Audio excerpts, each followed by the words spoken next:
पड़े रहो क्योंकि पैसा यहीं बनेगा। तो मार्केट फिर से गिरना शुरू हो गया है और सैटरडे लाइव स्ट्रीम में भी हम लोग डिस्कस किए थे ना कि ये जो मीटिंग हो रहा है ईरान और यूएस के बीच पाकिस्तान में, अगर उसका कोई पॉजिटिव आउटकम होता है ना, तब ऑफ कोर्स मार्केट यहाँ से और ऊपर जाएगा, और निगेटिव हुआ, बात आगे नहीं बढ़ा तो गिर जाएगा। तो वही चीज़ हो रहा है, ठीक है। बात आगे नहीं बढ़ा, मतलब सिंगल डे में ही हो गया कि भाई इससे आगे नहीं जा सकते हैं। दोनों का डिमांड ऐसा है ना कि बहुत मुश्किल है। बट एनी आज इसको कवर करूँगा कि क्या चल रहा है मार्केट में और इस तरह के मार्केट में क्या करना चाहिए। डेली बेसिस पे हम लोग ये डिस्कस करते हैं। और स्टॉक फंडामेंटल में आज मैं आपको ROC के बारे में बताऊंगा, जो कि बहुत इंपॉर्टेंट पैरामीटर है जिसके बारे में आपको ज़रूर जानना चाहिए अगर आप स्टॉक्स में इन्वेस्टमेंट करते हैं तब भी, और अगर आप म्यूचुअल फंड्स में इन्वेस्टमेंट करते हैं तब भी, क्योंकि अगर कोई अच्छी जानकारी मिल रही है तो ऑफ कोर्स उसे जानना चाहिए। और एक इम्पॉर्टेंट अनाउंसमेंट, देखिए आज तो मैं मार्केट अपडेट कर रहा हूँ, बट इस वीक आज के बाद से कोई भी मार्केट अपडेट वीडियोस नहीं आएगा, क्योंकि मैं अवेलेबल नहीं हूँ। मैं माँ वैष्णो देवी के दर्शन के लिए जा रहा हूँ, तो कल तो मैं अवेलेबल हूँ, लेकिन कल मार्केट बंद है, अम्बेडकर जयंती, उसके बाद 3 डेज़ के लिए मैं अवेलेबल ही नहीं हूँ। सैटरडे को मैं हूँ, बट अगेन मार्केट बंद है। सैटरडे मैं देखूँगा, अगर अवेलेबल रहूँगा शाम में तो लाइव स्ट्रीम कर दूंगा, लेकिन तो मंडे से ऑफ कोर्स मैं अवेलेबल हूँ, तो नेक्स्ट मंडे से रेगुलरली आपको मार्केट अपडेट वीडियोस मिलता रहेगा। सबसे पहले देख लेते हैं कि इंडियन मार्केट में क्या चल रहा है, वर्ल्ड मार्केट में क्या चल रहा है, क्रूड ऑयल फ्रंट पे क्या चल रहा है, और उसके बाद जो कुछ भी मैंने बोला है उसको मैं एक्सप्लेन करूँगा। तो इंडियन मार्केट के तो हालात ख़राब हैं, लेकिन हाँ उतने भी हालात ख़राब नहीं है। सुबह अगर आप देखते तो हालात बहुत ज़्यादा ख़राब था, अब तो पहले के मुकाबले बोल रहा हूँ कि इम्प्रूवमेंट आया है इनफैक्ट। और large cap, mid cap, small cap का यहाँ परफॉर्मेंस चेक कर सकते हैं, सभी जगह सुबह के मुकाबले इम्प्रूवमेंट आया है।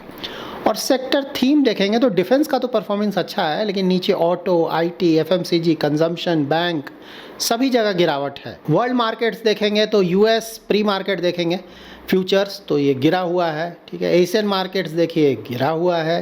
यूरोपियन मार्केट्स देखिए यहाँ भी अच्छा खासा गिरावट है कुछ मार्केट्स में।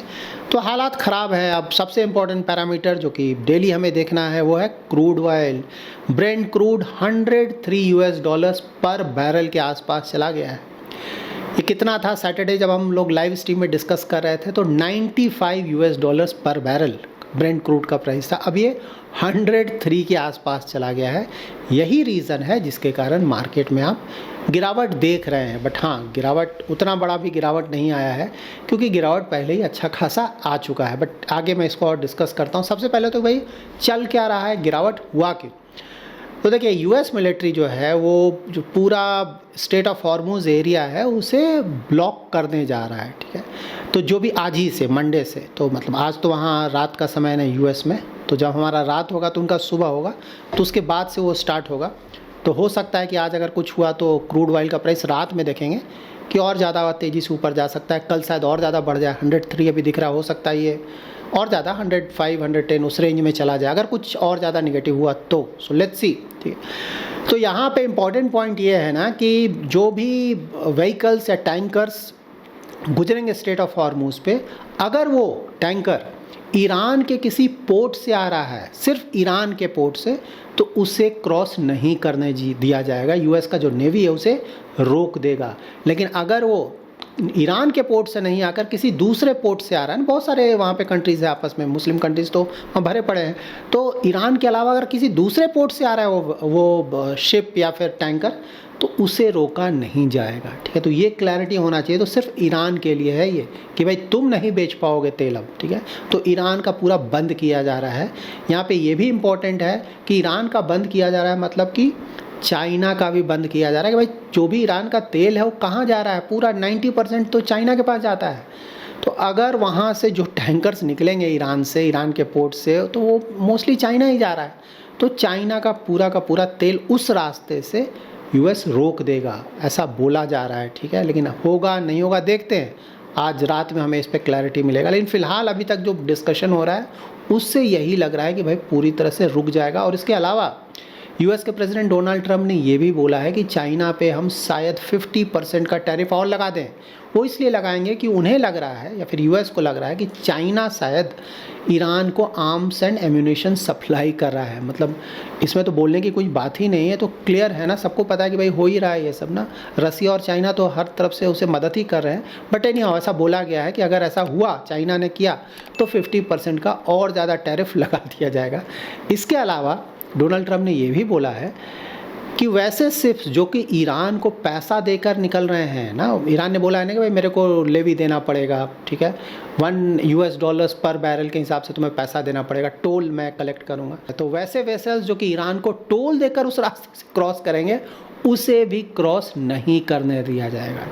तो अभी तक ये सब क्लैरिटी है, बट हाँ, रात में ना जब सही से ये इम्प्लीमेंट होने लगेगा तब आपको और ज़्यादा क्लैरिटी मिलेगा। यहाँ पे ये भी बोला जा रहा है कि शायद यूएस फिर से ईरान पे लिमिटेड स्ट्राइक शुरू करेगा, ताकि और ज़्यादा प्रेशर डाला जाए कि भाई जो भी यूएस बोल रहा है उसकी बातों को ईरान मान ले, ठीक है। तो ये सीज़ फायर 2 वीक्स का है ना, 1 वीक तो ऑलरेडी चला गया, 1 वीक और है, तो ये वीक देखते हैं। बट हाँ, डोनाल्ड ट्रंप आपको पता है इस तरह के सीज़ फायर को बिल्कुल मानते नहीं। उनका जो मन करेगा, खुद को किंग समझते हैं ना, उनका जो मन करेगा जब मन करेगा वो करेंगे। तो सीज़ फायर है 2 वीक्स का, बट इसका बहुत ज़्यादा मतलब नहीं बनता है। देखिए, जब से ये सीज़ फायर आया है ना, उसके डायलॉग का डिस्कशन हुआ, तभी से क्लियर था कि भाई नियर फ्यूचर में तो इसका कोई सॉल्यूशन निकलने के कोई चांस ही नहीं है। यूएस क्या बोल रहा है कि भाई जो भी तुम्हारे पास यूरेनियम है, इनरिच्ड यूरेनियम, वो सारा का सारा तुम मुझे दे दो, जो कि ईरान कभी नहीं मानेगा। सवाल ही नहीं पैदा होता है कि ईरान देगा। एक तो वो, ठीक है, और उसके ऊपर से बोला जा रहा है कि स्ट्रेट ऑफ हॉर्मुज का पूरा कंट्रोल तुम्हें छोड़ना होगा, जबकि ईरान बोला कि नहीं, मुझे कंट्रोल चाहिए। क्योंकि अगर उसने कंट्रोल छोड़ दिया स्ट्रेट ऑफ हॉर्मुज का, तब तो यूएस आराम से और ज़्यादा बमबारी कर सकता है, ईरान पे और ज़्यादा प्रेशर डाल सकता है। स्ट्रेट ऑफ हॉर्मुज के कारण ही प्रेशर पूरे वर्ल्ड पे पड़ा हुआ है, ठीक है। कैसे चाइना के पास एक लेवरेज था ना, क्रिटिकल मिनरल्स, उसके कारण पूरे वर्ल्ड में प्रॉब्लम हो रहा था, उसी तरह का या फिर उससे भी थोड़ा बड़ा ही, शॉर्ट टर्म में तो आप बड़ा ही बोलेंगे, लिवरेज आ गया है ईरान के पास स्ट्रेट ऑफ हॉर्मुज का कंट्रोल जैसे ही छोड़ेगा तो ईरान पे और ज़्यादा प्रेशर पड़ेगा, और ज़्यादा अटैक होगा यूएस की तरफ से, इजराइल की तरफ से। और ईरान ये अच्छी तरह से समझता है, इसलिए इतनी आसानी से वो स्ट्रेट ऑफ हॉर्मुज का जो कंट्रोल है वो नहीं छोड़ने जा रहा है। और ऑफ कोर्स यहाँ पे जो इनरिच्ड यूरेनियम का डिस्कशन है वो भी कहीं नहीं जा रहा है। ईरान मान ही नहीं रहा है, यूएस भी मान नहीं रहा है कि भाई जब तक ये दोगे नहीं तब तक किसी तरह का कोई भी डिस्कशन आगे नहीं बढ़ेगा। तो अभी चलेगा, लेट्स सी। बट हाँ, यहाँ पे ध्यान ये रखना है कि मार्केट कितना गिर सकता है यहाँ से। देखिए, मार्केट बहुत गिर चुका है, पहले ही अच्छा खासा गिर चुका है, काफ़ी समय से रिटर्न नहीं आ रहा है, ठीक है। तो यहाँ से आइडियली अगर कोई बहुत ज़्यादा निगेटिव नहीं चलता, इसी तरह से जो चल रहा है चलता रहा, तो बहुत ज़्यादा गिरावट यहाँ से नहीं आना चाहिए। बट हाँ, जो रिसेंट टाइम्स में थोड़ा बहुत आया है ना अपवर्ड मूव, वो थोड़ा बहुत गिर सकता है कि भाई वो फिर से गिर जाए, ठीक है। लेकिन जो ऑलरेडी बहुत ज़्यादा गिर चुका था वहाँ से भी और ज़्यादा गिरावट फिलहाल तो नियर फ्यूचर में ऐसा नहीं लग रहा है, ठीक है। यूएस प्रेसिडेंट की तरफ से भी कोई उतना बड़ा कुछ इवेंट नहीं किया जाएगा जिसके कारण वैसा हो, क्योंकि अगर ये क्रूड ऑयल का प्राइस लगातार कुछ और समय तक 100+ रहा, $100 पर बैरल, तो ठीक है, पूरे वर्ल्ड में प्रॉब्लम होगा, लेकिन प्रॉब्लम यूएस में भी आएगा। यूएस में ऑलरेडी प्रॉब्लम दिख रहा है, वहाँ पर रिसेशन जैसा प्रॉब्लम आने लगेगा यूएस में अगर ये 2-3 महीना इसी तरह से चला तो, ठीक है। तो यूएस प्रेसिडेंट भी नहीं चाहेंगे कि ये हो, बट हाँ, कुछ समय तक तो लग रहा है चलेगा, और जब तक ये प्रॉब्लम थोड़ा बढ़ेगा कोर्स मार्केट थोड़ा थोड़ा गिरेगा। लेकिन ऐसा बोल देना कि ना यहाँ से भी 10-20% गिर जाए, शायद मुश्किल लग रहा, होगा नहीं होगा, फ्यूचर है, नोबडी नोज ना, देखते हैं किस तरह का इवेंट होता है। लेकिन हाँ, यहाँ से 3-4-5% तो अगर कुछ प्रॉब्लम बढ़ा तो ऑफकोर्स आसानी से मार्केट और गिर सकता है। तो अगर आप पड़े रहो, इन्वेस्टमेंट फिलॉसफी को फॉलो करते हैं, तब तो कोई दिक्कत ही नहीं होना चाहिए ना। 5-10 साल में ये सब इवेंट्स तो आते जाते रहते हैं, और जब गिरता है, अगर किसी के पास थोड़ा एडिशनल पैसा है तो इन्वेस्टमेंट का बहुत अच्छा अपॉर्चुनिटी माना जाएगा। आप देखते हैं ना, मार्केट गिरता है, सही बात है, फिर से वापस आ जाता है। ये अगर लॉन्ग टर्म में देखेंगे तो ये सब इवेंट होने के बाद भी एवरेज आउट करके ठीक ठाक रिटर्न आ जाता है मार्केट से। तो भाई, अगर किसी ने ऑलरेडी इन्वेस्टेड है, किसी ने ऑलरेडी पूरा इन्वेस्ट करके रखा है, ठीक है भाई, एंजॉय कीजिए ना, आपको इन चीज़ों से क्या लेना देना। इन्वेस्टमेंट आपने सही किया हुआ है, सही प्रोडक्ट है, छोड़ दीजिए उसको, लॉन्ग टर्म तक ग्रो करेगा।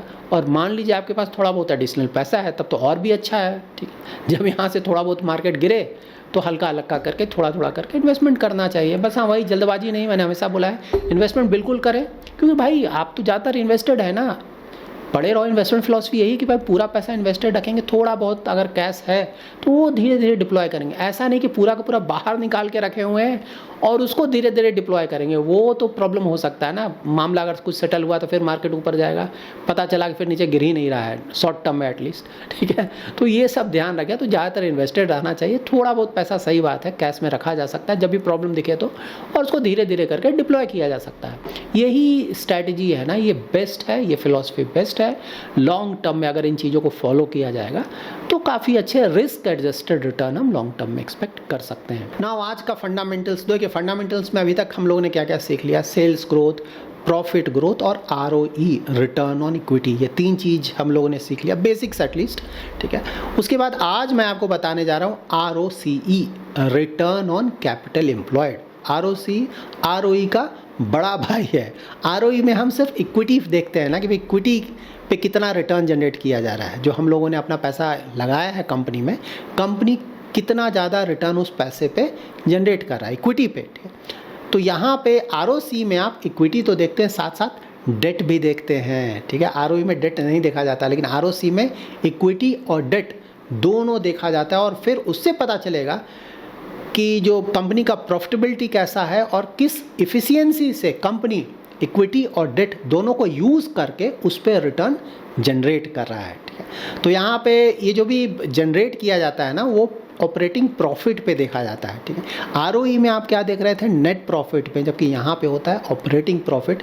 तो ROC का जो फॉर्मूला होता है वो होता है EBIT का मतलब हुआ earning before interest and tax, जिसे हम ऑपरेटिंग प्रॉफिट बोलते हैं, और divided by capital employed. Capital employed means total capital, ठीक है। तो यहाँ पे क्या होगा, total asset minus current liability. यहाँ पे सिर्फ हम लॉन्ग टर्म डेट को लेते हैं, शॉर्ट टर्म डेट को नहीं लेते हैं। तो कैपिटल एम्प्लॉयड का एक और फार्मूला क्या हो सकता है, equity plus long term debt. तो ये तो क्लियर हो गया।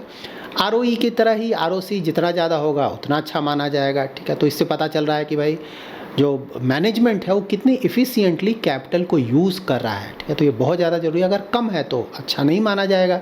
यहाँ पे भी अगेन इंडस्ट्री का कंपेयर करना, ये नहीं कि अलग अलग इंडस्ट्री की कंपनीज़ का हम कंपेयर कर रहे हैं, कोई मतलब नहीं बनता है उसका।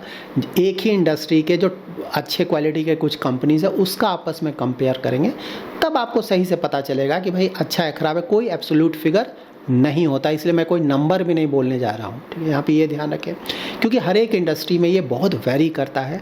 तो किस तरह के इंडस्ट्री में यहाँ पे या फिर सेक्टर्स में देखें तो जो भी कैपिटल इंटेंसिव इंडस्ट्रीज़ है ना, वहाँ पे क्योंकि वहीं पे डेट थोड़ा ज़्यादा लिया जाता है, लाइक मैन्युफैक्चरिंग कंपनीज, ऑटोमोबाइल हो गया, डिफेंस, रेलवे, स्टील, यहाँ पे बहुत डेट भी ज़्यादा होगा। काफ़ी सारी कंपनीज़ को आप देखेंगे ना, मैन्युफैक्चरिंग कंपनीज़, तो वहाँ पर ये आप चेक करें तो आपको सही से पता चलेगा, ठीक है। तो आपस में कंपेयर करें।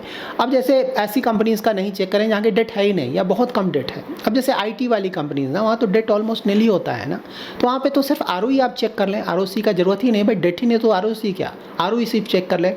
उसी तरह से फाइनेंशियल सर्विसेज, वहाँ भी बिल्कुल भी ROC चेक नहीं करें। क्यों, बैंक्स जैसे हो गया ना, बैंक का तो बिजनेस ही है भाई डेट लेना। डेट का मतलब जो डिपॉजिट आपसे ले रहा है, ठीक है, वही तो बिजनेस है ना। डिपॉजिट लो और उसे फिर लोन दो, दोनों के बीच जो मार्जिन आया उसका प्रॉफिट हो गया, ये बिजनेस ही है उसका ना। उसका डेट लेना बिजनेस है, पैसा उठाना मार्केट से। जबकि दूसरे कंपनीज में ऐसा नहीं है, वहाँ पे कि एक लिमिटेड डेट होना चाहिए, उससे ज़्यादा उसको नेगेटिव माना जाता है। बैंक में तो भाई जितना ज़्यादा डिपॉजिट मिल रहा है उतना अच्छा, ना ज़्यादा फ़ायदा होगा। तो ROC बैंक्स या फिर दूसरे फाइनेंशियल सर्विसेज की कंपनीज में चेक नहीं करें, उसका मतलब नहीं बनता है। बैंक्स में क्या चेक करेंगे, बताया था मैंने आप लोगों को लाइव स्ट्रीम में ना, ROA चेक करें, रिटर्न ऑन एसेट चेक करें, ROE चेक करें, रिटर्न ऑन इक्विटी चेक करें, नेट इंटरेस्ट मार्जिन चेक करें, ठीक है। तो ये क्लैरिटी आपको मिल गया होगा।